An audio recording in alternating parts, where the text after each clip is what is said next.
Welcome back, everybody, to the Emerge Stronger podcast. We're super excited that you guys are here today. Today, we're going to be talking about control, and I have one of my very good friends here that is going to talk to us about control, how we recognize it, how we heal from it, how we change things, and all the good things and bad things about control. That's what we're going to talk about today. So, this is Adele Buster. How are you, Adele? I'm good. I'm good. I'm really happy to be here. Thank you. So glad that you're here too. Glad that God's kind of connected us again and all of that. So Yeah, thanks to God sure. for that. Okay, so why don't we start out by you just kind of telling us your story and how did you control, and then how did you realize you were controlling, and all of those things. Mm-hmm. So it's funny because I want to say I was born controlling because I cannot remember a time that I wasn't. I mean, I was the middle child, an older brother and a younger brother, and I had to share a bedroom with my younger brother, and even in that, I was insanely controlling. I like everything had a place, and it needed to be in its place. And if his side of the bedroom was a mess, I would beat him up, and it was just awful. I remember drawing a with a permanent marker across because we shared this little credenza, this like 6 drawers, 3 on each side. I remember drawing a solid black line down these drawers. That's your half. This is my half. Like just so I want to say I was born controlling, but the truth is that's not really true. Usually people become controlling mostly out of fear. There's something happens in your life that makes you feel like you had no control, whether it's the death of someone you love very dearly, or a sexual assault can be one of the things that can, anything that takes your power away, anything that takes your control away in a moment can shift you into a state of I need to be in control at all times so that I never ever feel that again. So that's kind of like as far as back as I can remember, I was controlling, and it was my identity. It was part of who I was, and people had tried to tell me over and over again that I was controlling, but to be perfectly honest, I couldn't see it. I couldn't see it. Like, why would you want to do something anyway except the way I think it should be done? It doesn't make any sense, right? And I was the worst kind of controlling, because I was that, you get when you think controlling, you think some kind of like domination, you think Mhm. some kind of overpowering. And the truth is, I'm itty little bitty, like I'm not like big and powerful, and I'm married to a, how much is it? Like, we work in meters, so it's 2 meters and 1 centimeter. He has to duck when he goes through a normal average Mhm. doorway. I think it ended up, we did the figuration one time. He's like 6'7" or some Yeah, crazy thing yeah, like that. Extremely tall. Like, yeah, and I'm yeah, like 5'6" or something, if I'm not yeah, mistaken. But like, yeah. so there's like, as far as dominating, that was that's I wouldn't have been able to physically make anyone do anything, but I was overly helpful, overly Mhm. helpful. If someone came to me with a problem, I would assume responsibility for that problem and make it happen, make it fixed, do Mhm. whatever needed to be done in that moment, I would do it. And that would give me a sense of control. I would feel like, wow, I'm helping, I'm fixing, look at what I'm doing. So it's very easy to not see how Mhm. controlling you were. So when people said, you're so controlling, I would deny it. No, I'm not. No, I'm not. I'm just helping him. No, I'm not. Mhm. My husband's a drug addict. I'm just helping him. My Mhm. my children, like, I'm sure they can do the school project, but I'm just helping them. Whatever it was, I just had to have my fingers in all the Mhm. pies at all the time. And the very, very foundation of that is if I was in control of everyone, then that meant that I would make sure that they wouldn't do anything that could hurt me. Mhm. Mhm. And I very, very quickly found out that control is an illusion. You Mhm. don't actually have control over anything in your Mhm. life, anything, whether you live or die today, whether your spouse loves you or not, whether your Mhm. children abandon you or not. So it was it was a real wake-up call for me when I started to accept the fact that I was controlling. Yeah. How did you recognize that what was it doing to your relationships? So I have a son, from a previous relationship from before I was married to my husband, Ren. And all that time, it was him and I. And we were this little team of two, and we had each other's backs, and we were so close. But I was insanely controlling. And I remember at some point him saying to me, Mom, I think it's time I go and live with Dad for a little bit.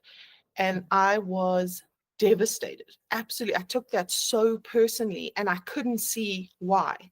Now, that alone didn't really make me realize, or didn't make the shift, but probably about 2 years later, my husband and I had reached like a really bad place in our marriage, and he too chose to be separated. He chose to leave. And I'm all about common denominator. If you are the common denominator in 20 failed relationships, perhaps maybe, just maybe, there's a little something to that. And so when I started to look at my life, I realized anyone who physically can leave me was choosing to leave me. And I had to really start to examine why. Why was this happening? Why was I, without even knowing it, pushing everyone I loved away from me? So that was where the journey sort of started. Well, my whole world crumbling, because now my son has left me, and my husband has left me, and it's only a matter of time before my children, my two little girls, grow up and they leave me too. When everything came crumbling down, and I started to self-reflect, that I realized, okay, maybe I'm controlling a little. So when I think back, because my mom definitely dealt with control, and it came from, I'm afraid, I'm trying to protect you from this, or from yourself, or I don't want you to get hurt, and because if you get hurt, I'll be hurt too, and so she really was, if I had to find a word, invasive in my relationships, right? But that was out on the outside, but on the inside, what it made me feel was that she doesn't believe in me, she doesn't trust me to make my own decisions, and all of that. And one of the things in life is that, hey, we hate when we make mistakes, but they really are an opportunity to learn. And so what it did is rob me from being able to make mistakes and learn from those mistakes, because she would block me from them, right? It also made me feel very suffocated, like I have this helicopter mom that's hanging over me, and like I said, she would, in every relationship that I had, whether it be friends or boyfriends, or even into husbands, she would interject herself and feel like she needed to protect me for some reason, or she needed to say something for whatever reason, and it actually did drive me further away. Would you say that's what your family members were experiencing as well? I know now that absolutely that is what they were experiencing. But at the time, my intentions were so good. My intentions were to help and to, prevent you from making mistakes that I had made when I was young, like, don't follow in my footsteps, like, I know that where this road leads. So just like your mom, uber controlling with my children, and probably, I would say, overprotective. I never used to think that was a thing, being overprotective, but I absolutely was. And so now that I'm able to have conversations with people about, hey, how did it feel when I prevented you from doing that? Or I, wouldn't let you go to this thing. It was quite shocking to hear that they were not receiving this as protection and care and love and help. They were receiving it as, you're too stupid to live your own life, you're incompetent, you're incapable, I don't trust you. And it breaks my heart to think that that's how I was making the people I love most in the world feel. Right. So what can you give us some specific examples of what you would do to, demonstrate the control over people? The one I can think of offhand quite quickly was with my cousin. So I have a younger cousin. She's 2 years younger than me. And we were very close all through kind of growing up. So I was effectively the big sister, and I took my role as big sister very seriously. And so whenever she had an issue, I would just flat out tell her how to handle it. I remember her having an issue. She's a teacher. And so she started a new job at a new school, and some of the teachers that had been there for a while were being pretty mean to her. And I said to her, like, you just need to stand up for yourself. You just need to go in there and tell them that this is unacceptable and that you won't be spoken to like that. And she went and did that. And it backfired so badly because Mhm. she's not as sort of confrontational as I am. Mhm. And so she got into what we call it flooding, where she, like, the Mhm. emotions were just so overwhelming for her. And she ended up being really rude. She ended up, instead of communicating boundaries and communicating it in a respectful way, she started attacking people and saying that they were mean and like, this is the mean girl squad. And she started getting, because she's not confrontational. So Mhm. it backfired on her really, really badly. And I think that was one of the moments that I realized that maybe, just maybe, there are more than one right way to solve a Mhm. problem. I don't Mhm. I don't necessarily know every Mhm. right way to solve a problem. Right. But what I do know is, like you said, Melody, when I solve the problem for someone, I am robbing them of an opportunity to learn something about themselves and learn Mhm. how to resolve this issue, or possibly even prevent themselves from getting into an Mhm. issue like that again in the future. Mhm. And so she would run every boyfriend by me. She would bring him Yeah. around, and then the minute they left, she'd be like, "So what do you think?" And then I would lay into him, "He's not good enough for you. Oh my gosh, I hate that he did that. And, did you Mm. see when he did that?" And I remember when because she's married now, and Mm. I remember when she met the guy that she married, she didn't care. She didn't ask me for my Yeah. opinion. And I think Mhm. it's because she knew that I would find something about him Mm. to complain about, because no one would have been good enough for her in my eyes. And so, I mean, if you really want to maintain a kind of influence with people, and I don't mean like so that you can control them, I mean so that when things go really badly, they do come to you. Mhm. You have to be someone who allows people to come to you, rather than someone who takes over their Right. problems, who takes charge of their lives.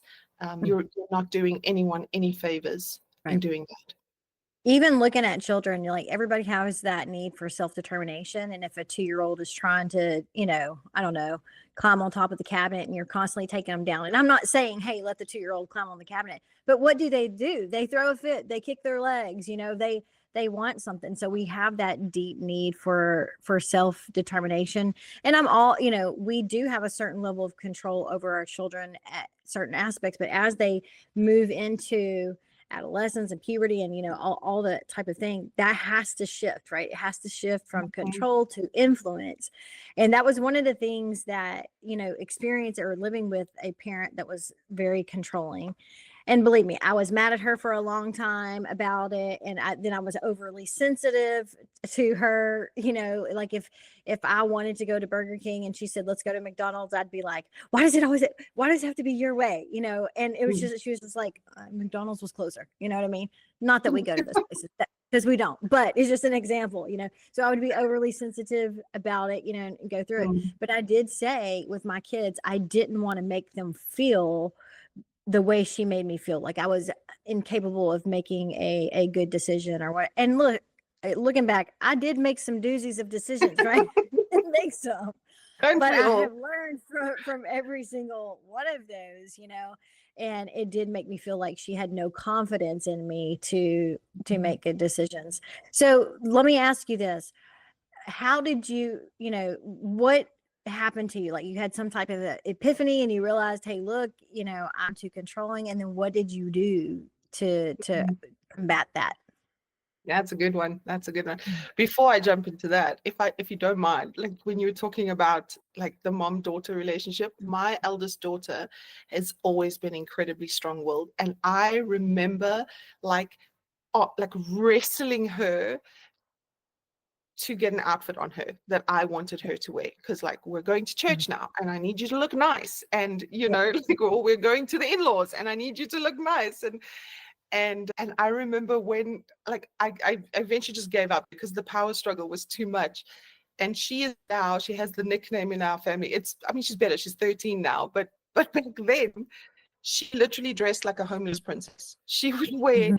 layers and layers and layers of just the most ridiculous patterns and colors together. And I mean, Ethan, my son, I was so controlling about him. Like I would pack his clothes, like he wore, his red undies with his red shorts, with his red shirt, with his red socks.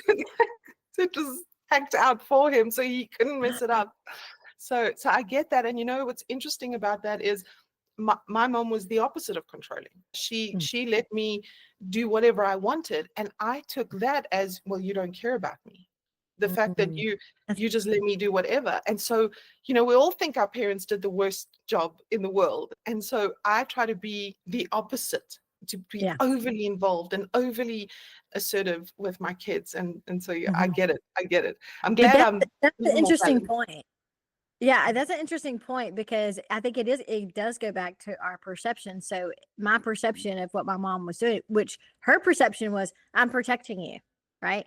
You can't see around corners the way I can see around corners, right? But Mhm. my perception was that she didn't believe in me to make a good decision. But for you to come back and say, my mom let me make whatever decision I wanted to make, I perceive that as she didn't love me or care about me enough to protect me. That's very insightful for me, because I was like, oh, I never looked at it that way. Yeah, I mean, I had the complete opposite experience to you. My mom was like, if you don't do your homework, you're only, hurting yourself. I'm not the one Right. going through school. The marks are not in my name. It's not my Right. future. And I was like, Yeah. you don't even care, But she had a point. There was an element of Yeah. responsibility, but I just saw it as she didn't care. And it's because I would have friends whose parents were overly involved. And to me, that was what I didn't have. And so that must have been what love was. So Right. yes, I Gosh, have, it's crazy, very right? insightful. Yeah, it is. Go ahead. So you're back to your question. Let me just recap, is when did I sort of realize and what did I Mhm. do to, Right. okay. So my husband leaves and my whole life falls apart. Mhm. And I finally start a really deep process of reflecting and realized that I wasn't even a fraction of the person that I thought I was going to be or Mhm. wanted to be. In fact, I was like the kind of person that I absolutely did not want to be. Mhm. Part of my control was I would not forgive people because holding that unforgiveness over you was a way that I used to control people or keep them at arm's length. Like, oh no, I'm not letting that person back into my life because, Mhm. they did this to me 27 years ago. Mhm. And so it was really the other real epiphany was that by controlling everyone in my life, I was never going to get to experience real love because Mhm. I controlled everyone and coerced everyone and manipulated everyone and guilted everyone into loving me. My son used to joke and say, Mom, you were the mother of all guilt trips. Like you could like send me off on a cruise ship type guilt trip. And in doing that, how was I ever going to know that people really did love Mhm. me? Really I good. wouldn't be able to know because I'm making you love me. Mhm. I'm guilting you into loving me. I'm manipulating you into loving me, and I would do it in silly little ways. Like my daughter would go, "Oh, Daddy, I love you," and I go, "So you don't love mommy?" Do you know what I Mhm. mean? Like that's Yeah. crazy. And now she feels like, if I used to lie with her at night, every night, my youngest, I would lie with her. That was like our little mommy me time, and she was little, and I would lie with her and sing to her and tickle her until she was asleep. And one night she said, Mommy, Daddy's going to lie by me tonight. And I was like, you don't love me? It was just like, you want daddy over me? And I should have been thrilled that my husband had a good Mhm. relationship with his daughters after everything we'd been through. Right. Instead, I was like shocked. So the point I'm getting at is when you control people into being in your life, the fear is that if I didn't, they wouldn't choose me. They wouldn't love me. They wouldn't Yeah. want to be with me. And I can see sometimes how that's that the that's related from your mom, right? And not Mhm. I'm not saying that your mom did anything wrong, but it's not only the intent but our perception of whatever the other person is doing. So I can see it's like, oh, she wasn't involved in my life, and so it makes me feel unloved. It makes me feel unloved, right? Mhm. That fast forward, that if I don't hold on to them and make me love me, they're not going to love me because it's already been proven to me that I am not loved by my parents. And again, I know you don't blame your parents, or, I don't blame my No, mom. I mean, I have a great relationship with my mom and all that now, but it's so crazy that we have to be aware of not only our intention, but the person's perception of what we're doing. That's interesting. absolutely. Absolutely. Yeah. And honestly, I would say if you care about the person, their perception of your behavior matters more than your intention, because you could have Mm, the greatest of intentions, still be causing someone a lot of hurt, a lot of harm. And so right. if you really genuinely care about that relationship, what they're receiving from you would matter more than what you think you're giving. Mm-hmm. Yeah, So, I remember a time or two when, me and my husband were going through something, and I would say, "Oh, you're hurting me," and he was like, "Well, that's not my intention." And I'm like, "Well, I don't give a crap what your intention is. It still hurts." yeah, Probably not the best way to respond, but that, that is how I right. responded initially. So controlling people get crazy defensive as well, because they go, stop trying to Mhm, control me. Like, I'm not controlling you. Like, do you mhm. see a leash? Do you see a gun to your Yeah. head? Like, Mhm, you know, I think because we don't see things like manipulation and coercion and guilting and things like that, we don't see it as control. We like, right. I think it's because we don't want to see it as control, but it really is. It really is control, and the underlying thing with control is fear. So, what is it that you're so afraid of that if you let go of this person, the fear is more often than not that if I let go, they will go. So we hold Mhm, on, and we hold on by any means necessary, and more often than not, it's by ugly means necessary. mhm, I remember the kind of realization for me with the control thing was Ren would go to work all day and he wouldn't message me at all during the day. It's kind of like out of sight, out of mind. mhm, And that left me feeling really unloved, right? Because I'm little miss in everything all the time. And so the fact that he just goes to work and doesn't bother messaging me made me feel like he didn't care.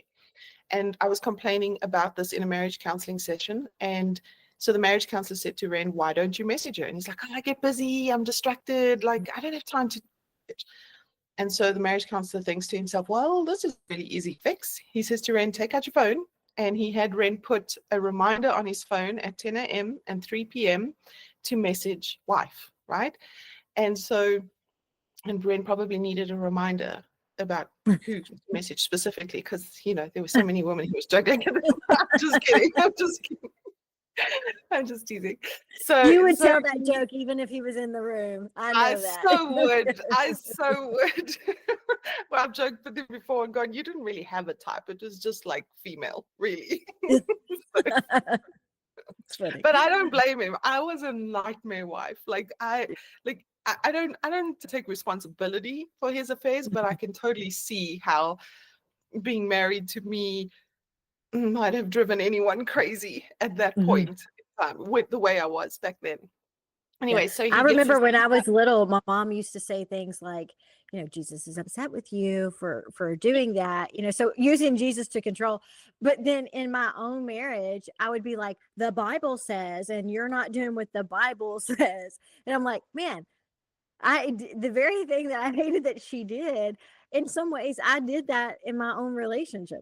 It's crazy. Mhm. Yeah, Happens. So, and we okay. do. So We do. tell us how you had the epiphany or whatever, and what you did. Okay, so I'll tell you finish the story. So he sends me a message every day at 10 o'clock and 3 o'clock for about 6 months. And it didn't change the way that I felt because Mm. it turns out it's not that I wanted him to text me during the day. It's that I wanted him to want to text me during the day. And I wasn't giving him the opportunity to want to do it because I was Right. too busy making him do it. And even though I Mm. was making him do it, I wasn't feeling what you're supposed to feel when someone you love messages you through the day. So the Right. control was taking away the very thing that I wanted. So now I have Mm. this epiphany, and I'm like, okay, well, I don't even have a cooking clue where to start. What you're basically asking me to unravel and undo my entire world. Everything that I have ever done, said, thought, like has to be undone. And that was really scary. But the first thing that happened was there is no control. You you Mhm. it's an illusion. You never really truly have control over someone. And this is proven even in horror stories like the girls who get kidnapped and they're held for 18 years. They never stop thinking about trying to get away. Maybe they're too scared to try, because you hear stories where like the guy didn't even lock the door and they never even Mhm. tried. So maybe in that moment the fear won, but they never Mhm. stop trying to get away, because it Mhm. doesn't matter how much you try to control another human being, you cannot break a person enough to have that sort of control over another person. So Mhm. first of all, the very thing that I had based my entire foundational life on didn't exist. And Mhm. then secondly, I needed to educate myself. I needed to figure out, if I wasn't going to be controlling, what was I going to be?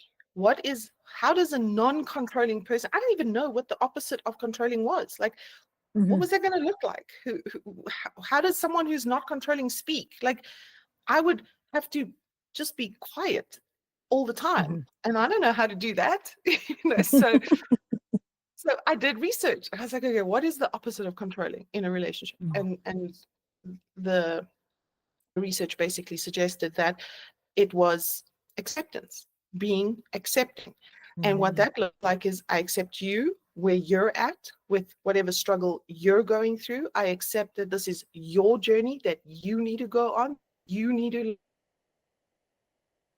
and so I started making it my mission to be the most accepting person on the planet. Like, it didn't matter what you felt or how crazy I thought you were for feeling that, or how, even if I knew the answer, even if I had the perfect solution for your specific problem, I'd keep my mouth shut and just validate how you felt. That was my mission.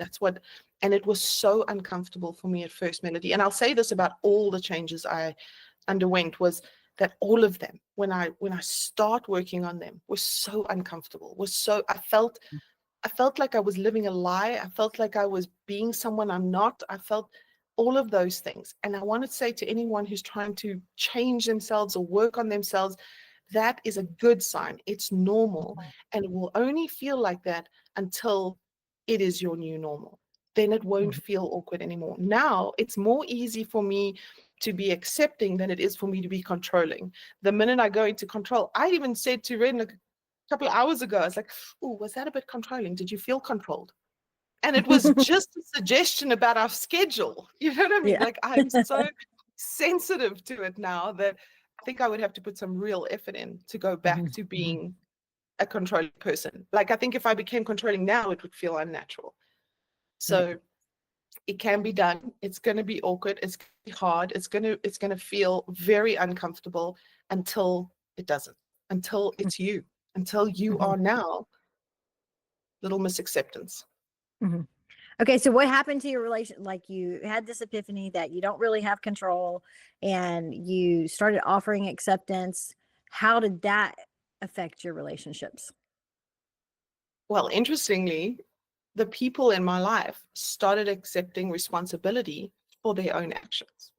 So for Mm. years and years and years, I had been telling Ren, you need to get help. You need to go to a support group. You need to go to a rehab. You need to, like, do you want, like, I'll just take the money out of the account and then you won't be able to buy drugs. Like, I Yeah. did everything in my power to make him want to get free from drugs.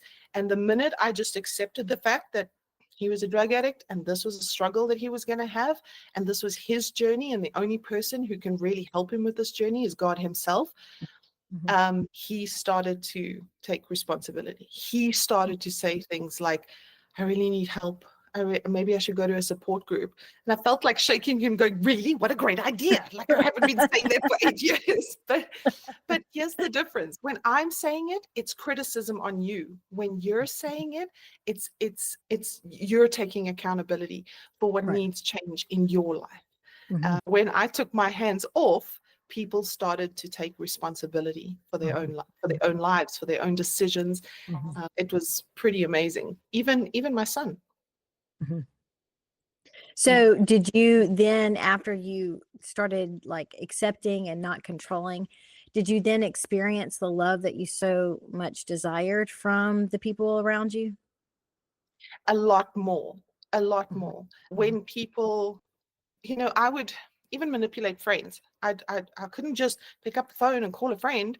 I would send some kind of subliminal message, like a text Mhm. message that would say something like, "Haven't heard from you in forever," kind of thing. I have a And then friend they that would does call that right me. now. Right. Okay. Then they would call me, and then I'd be like, "Oh, they love me," but I know they don't really love me. I know that I Mhm. guilted them into calling me. And so when I stopped doing these controlling behaviors, when someone called me, I'd be like, "Oh, they love me," because now they're choosing it. It's Yeah. not because I sent some like, subtle, not so subtle controlling message saying, "Hey, call your friend," or "Your friend Mhm. needs you," because Mhm. I couldn't communicate that, and that would be to make me way too vulnerable. And so I would send these via messages. But yeah, absolutely. Mhm. I became like I don't know if you've ever been on a website where like 20 different pop-ups pop up, and it's like, "Oh, you got to accept all these cookies." I was just my whole life, accept, accept, accept, accept, accept. It's just crazy how I was like, like I remember my 12-year-old coming home from school, and she was devastated about I thought someone had died. That's what I thought. The That's level of typical for a emotion. 12-year-old girl, for sure. Right. Well, I didn't know this is my first 12-year-old little girl I'm dealing with. And eventually I sit her down, calm her down enough, and I say to her, "What happened?" And she tells me her little group of friends, it was about 10 of them, had a fight, and the group split. And she was devastated. Now keep in mind, they're 12 and they have these fights every other day. And by, Friday, they've all kissed and made up and everything's fine again. So anyway, so she tells me about this. And in the moment, I was like, "Are you kidding me? I like, really? Does that level of crazy emotion, the sobbing, the uncontrollable, couldn't speak cry, does that?" And I realized that I needed to accept how big, how important, how Mm. devastating this was for her. I had to accept her emotions, even though I thought she was crazy. Right. I thought she was over exaggerating. I thought she was just completely out of line. It didn't matter what I thought. Yeah. And my normal would have been to correct it, "Babe, this is not really something that, Mhm. you get that upset about. And, your friend group really, they kiss and make up all the time. So like, it's going to Mhm. be fine." Would have completely negated her feelings. Mhm. And here's the problem with that. When things really are big, she wouldn't have trusted me with That's those good. emotions. She would have, Mhm. because I've not validated it. I've not made her Yeah. feel safe in Mhm. conveying her emotions to me. So Yeah. I became Little Miss Accept, accept, accept, accept, accept. Yeah. Everywhere that I could, I accepted people. And Mhm. I felt lighter, because when you're Mhm. controlling, you have the weight of 10 people's lives on you, 20 people's lives on you, everyone you meet's life on you. You Right. feel a sense of responsibility for everyone. If something goes wrong in someone's life, how can I fix it? What can I do? I remember lying awake at night in my head trying to solve world hunger. What if we all just planted a bean? That would be like a gazillion beans. And then if we all just like, I literally used to sit there and think, like, if all the millionaires just donated like this much, then we would completely eradicate poverty. And that's the thing. Mhm. Control, where does it end? Where does it Right. end? It doesn't. Mhm. And so the weight of the world being lifted off my shoulders. But here's the thing. I have a cheat code. Is I secretly handed control over to the one and only person who can do Mhm. something about all these problems, and and trusting that that person knew what was best for all these people. And the person I'm talking about is God himself. I Right. remember, and it's hard because I would surrender it to God, and then I'd go and pick it back up again, and then I'd Mhm. have to go back and go, "Yeah, I took it again. Here it is. It's yours Yeah. again." Like, I have to like I keep forgot. giving it back. Yeah.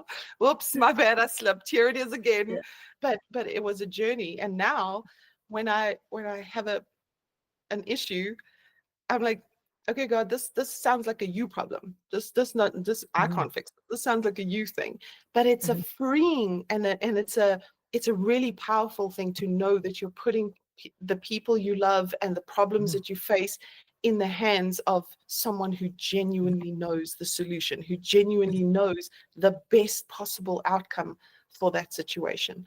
And who genuinely loves you, because I Yes. remember, and specifically with me and my husband, I was so married to a certain outcome. Like, Mm, God, I trust you and I'll let you work in it as long as you have the outcome that I want. Right. And obviously, I'm not in control of the situation. But once I got to the place where it was like, okay, I trust you, even if it doesn't turn out the way that I want it to turn out, the freedom, like, it was like this weight just lifted off, and it was like, I do not have to worry about this anymore, because regardless of what happens, I'm going to be okay. Now that went, you know, I went through years and years of like the struggle of back and forth, and didn't really know if I was going to be okay. And, I had to learn that and build confidence in myself, and thank God that God put the right people and right organizations and all that in my life to help me realize that. But it really is just like you, it's bondage when you're in it, but whenever you're out of it, it's like, whew, man, life is just mm, so much lighter now. mm, mm. So that whole scripture, my yoke is easy and my burden is light, is true. I mean, it's so It is true. so incredibly true. Like, how many times do we spend years of our lives fighting Mhm. battles that are not ours to fight? I Right. mean, it's not saying that you just sit on your tush and do absolutely nothing, but Right. if you are actively fighting a battle that is not yours, it means you do not have the tools, you are not equipped, you are not strong enough, you don't have what it takes to Mhm. fight that battle. So give Mhm. it to the one person who does have the Right. tools, what it takes, the strength, the everything, Yeah. and you do what your part. And Mhm. so that's what I did. Is I Mhm. God, Ren is your son, and Mhm. you know more than anyone on this planet what he Mhm. needs to be Mhm. well. Sorry. I could not have dreamt the Ren that I am married Mhm. to today.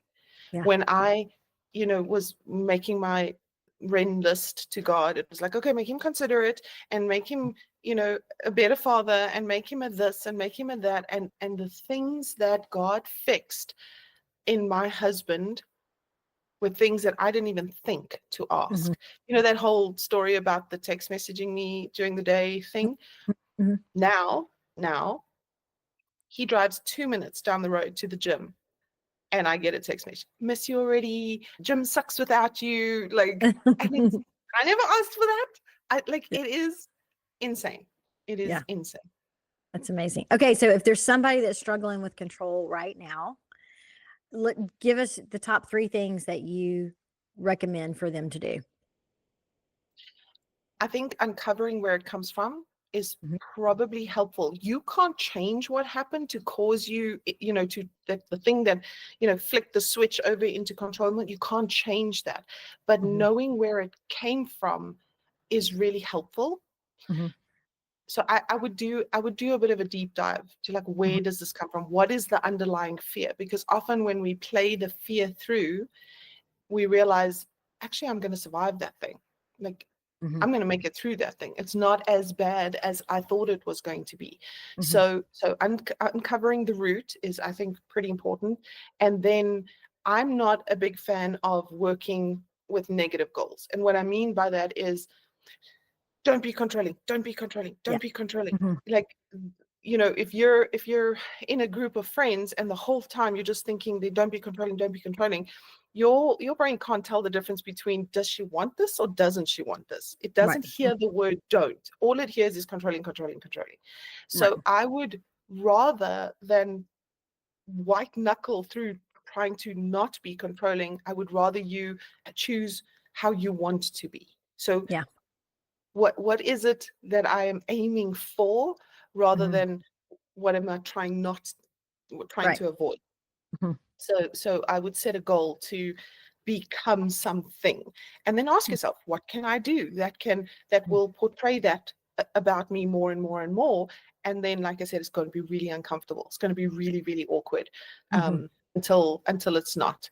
So stick through that part. I would definitely Mhm. stick through it. A lot of Yeah. people feel so uncomfortable that they're just like, oh, I can't do it. I can't do it. Yeah. It's not going to work for me. I can't do it. And they cave probably just too soon, you know? Yeah. And then I don't know, what would the third one be? What would a third step be? I think Practice there'd makes be, perfect. I would say surrender. Surrender Right. to, because you don't actually have control. And the person who, it's almost like you're in God's way. Like when Right. you're trying to control things, when you're trying to fix things, it's like God's trying to get around you. And he's like, I just need it. Can you move? You know what I mean? Like, not that we can actually really truly get in God's Right. way, but I think sometimes if we just got out of the way and let him use us the way he wants us to use us in those situations, it ends up being way more effective than our feeble little plans to how we think things should turn out. Absolutely. Absolutely. Totally agree with that. The amount of times that I have got in God's way, and not, you're right. He could go around us if he wants to, but he's like, man, like, you're supposed to be co-author with me, and what you're doing is working against me. So if you'll just be quiet and step aside, you know, That would be I'll take it from here. He does that in a very loving and sometimes disciplinary way. Right. But yeah, it's great when he does. And it's great when people will just say, you know what, God, it's yours. It's just too much to carry. Okay. So Adele is a coach and she does life, relationship, marriage coach. So tell us where, or tell the people where they can find you. Well, we didn't get very creative with this. We just called it Ren and Adele. That's us. That's who we are. We have an amazing story of how God turned our entire lives upside down in the best possible way. And so we cannot shut up about it. We tell anyone with ears that will listen, whether I'm standing in a bank queue or I just bumped into you at the parking lot, like, you're going to hear about the amazing things that God's done. So yeah, that's basically us, Ren and Adele. So renandadele.com. Yep, that's right. Yep. Okay, awesome. Okay, my friend, number one, I have forgotten how much I love your accent. I mean, I love you, obviously, but I forgot how much I love your accent. I just love to hear you talk. And there's a lady at my church in my small group that's from South Africa also, except she says like 20 more times than you do in every conversation. But yeah. But, you know, whenever I met her for the first time, I was just like, oh my gosh, she reminds me of an older version of Adele. So anyway, I'm so glad that we got to connect. It definitely won't be the last time. It was the first time, but it won't be the last time. Thank you so much for coming on today. I appreciate it. It was amazing. Thank you for having me. Bye-bye. Bye.